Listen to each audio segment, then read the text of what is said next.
जी अस्सलाम वालेकुम। हाँ जी जनाब की हाल है? ठीक ठाक हो? देखो कितने प्यारे माशाल्लाह फुल है ने। ते ए जनाब ये नाल सफैद बताऊँ असी हम तोड़न आए हैं। इस जनाब पीलक का तुहानू मैं पौधा दिखाना है। ठीक है जी, बहुत अच्छा होंदा पीलक का शरबत बना के आवाम पींदी है। यह सफैद बताऊँ के बूटे ने। ठीक है जी, ते अगे तुहानू दिखाने जनाब पीलक का पौधा भी।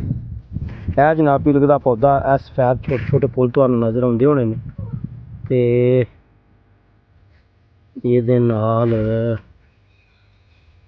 ए देखो फल लगा। ठीक है जी, ए छोटे छोटे दाने ये पीलक के ये फल लगा है जनाब। ए नाल ही खुरमानी का दरख्त उपर पत्ते झड़े ने, हुण पत्ते कड्डणगे फिर फल लगेगा खुरमानी। ए नाल इहदे अंब का दरख्त हैगा। ठीक है जी, ए अगे वो सफैद बतौन तुहानू दिखाए ने, यह भी सफैद बतौन ने। ठीक है जी, ए अगे बाग लगा जनाब अमरूद का। ठीक है जी, ए अमरूद लगे ने, ओ देखो वो फल लगा माशाल्लाह, बूटे भरे खलोते ने। ठीक है जी, ये मेरे चाचे का बाग हैगा। ठीक है जी, बहुत ही अच्छा बाग, बहुत ही अच्छा। ये नाल ही तुहानू अगली वीडियो च इंशाल्लाह दिखावांगे। ठीक है जी, आ देखो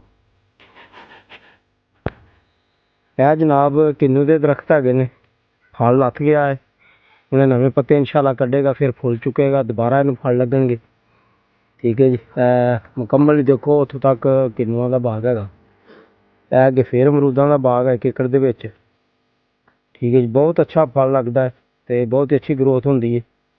यह देखो फल लगा है, टुटदा पिया है तो माशाल्लाह तुहाडे नाल ही है जी। इंशाल्लाह मैं तो रोज़ा रखा ने तो खांदा मैं जरूर। मैं भरावां नूं दिखा दईए कि इनू बाग आंदे जी। ए पौधे ने अमरूद दे। ठीक है जी, ए देखो थल्ले पक्के अमरूद बहुत ज़्यादा गिरे है, और देखो लगे भी ने। ठीक है जी, ए नज़र आउंदे होने तुहानू। ते ए देखो सारे बूटे माशाल्लाह भरे ने। ठीक है जी, अमरूदां दे नाल ते टुटदा भी पिया अमरूद। ठीक है जी, ते तुहाडे नाल है जी इंशाल्लाह। हुण विच बैंगन ने, इन्हां नूं स्प्रे मारांगे असीं। बाग दे विच मैं चलदा पिया जनाब। यह थल्ले देखो सब्जा माशाल्लाह किड्डा प्यारा है। ठीक है जी, यह अमरूदां दा बाग। ते यह हुण मैं थल्लों दी जा रहा बूटे दे थल्लों दी। यह अगे बैंगन ने जनाब। ठीक है जी, ते हुण निकली असीं बाहर निकल के फिर इंशाल्लाह तुहानू असीं अलविदा कहने। यह जनाब देखो यह बैंगन लगा जी।